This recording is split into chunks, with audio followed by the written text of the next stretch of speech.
All right, let's dive in. Today, we are all going to become text detectives. Seriously, we're going to uncover the secret tools that authors hide in plain sight. These are the clues that will help you read faster and understand things on a whole other level. Let's get to it. You know that feeling, right? You open a book or maybe an article online and you just feel completely lost. You're just staring at this giant wall of words and your brain kinda shuts down. It happens to literally everyone. Yep, it feels a lot like this. Just an intimidating, solid block of text. It feels impossible to find what you're looking for, and if we're being honest, it just makes you want to close the book and walk away. But here's the thing. Here's the secret. Authors don't want you to feel lost. They actually leave clues for you right there on the page. These are special tools designed to be your guide and make everything click. Think of these clues as your new secret reading superpowers. They're called text features, and once you know how to spot them, you are going to unlock a whole new way of understanding what you read. So, what exactly are text features? Well, think of them as everything in a text that isn't part of the main paragraphs. They're things the author adds on purpose to make their writing clearer, more interesting to look at, and most importantly, way easier for you to get through. Okay, let's grab our first superpower from the toolkit, headings. The best way to think about these is like a roadmap for your reading journey. They tell you exactly where you're going and what you're about to see. A heading is pretty much just a mini title. It's a little signpost that sits right above a section and tells you, hey, this is what the next few paragraphs are all about. So their job is really threefold. First, they shout out the main idea, so your brain is ready for what's coming. Second, they let you scan the page super fast to find the exact information you need. And third, they break up that scary wall of text into smaller, bite-sized pieces, so much easier to handle.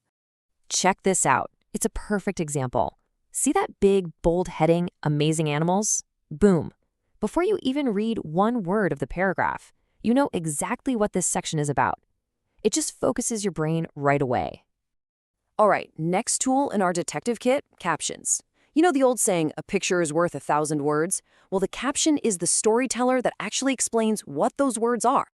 You've seen these a million times. It's that little bit of text you'll find right next to or underneath a picture or chart. Its entire job is to give you the inside scoop on what you're looking at. So captions do two really crucial things. First, yeah, they explain what's happening in the image. But second, and this is the key, they often give you extra fun facts or details that you won't find anywhere else. It's like a little bonus piece of information. I mean, look at this. Without a caption, what do we have? It's a cool picture of an astronaut. But with the caption, now we can learn their name, what mission they're on, maybe what experiment they're running. The caption gives the picture a story. Okay, our next group of tools is all about making information visual. Charts and diagrams are awesome because they take confusing data and turn it into something your brain can understand in just a single glance. Now, it's really important to know the difference between these two. Think of it like this. Charts are for numbers and data. They're fantastic for comparing things. Diagrams, on the other hand, are like a visual explanation. They show you all the parts of something. So whenever an author has a ton of numbers or statistics to share, they'll probably reach for a chart. I mean, it is so much easier to see that one bar is taller than another than to read a whole long paragraph explaining it. For instance, just look at this bar chart. How long does it take you to see that dogs are the most popular pet here? Like a split second, right? You don't have to read anything else. The picture tells the story. That's the power of a good chart. And now for diagrams. These are basically a visual breakdown of something. Anytime you need to see all the individual pieces of an object, a diagram is your absolute best friend. It's kind of like getting an X-ray view with all the parts labeled for you. Their purpose is crystal clear. They let you see all the little bits and pieces of something, and this part is super helpful.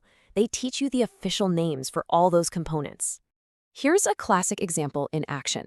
This diagram doesn't just show you a flower, it points to the petals, the stem, the leaves. It creates this direct connection between the word and the image, which helps lock that information in your brain.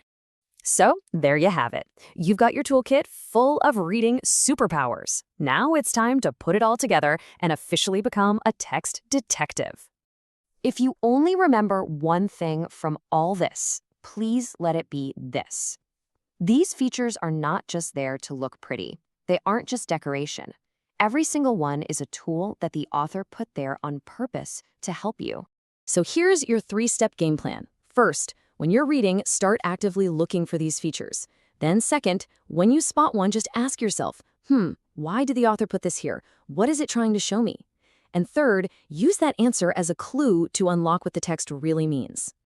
You're now totally equipped to handle any text that comes your way. You know the secrets, you know how to find the clues the author leaves for you.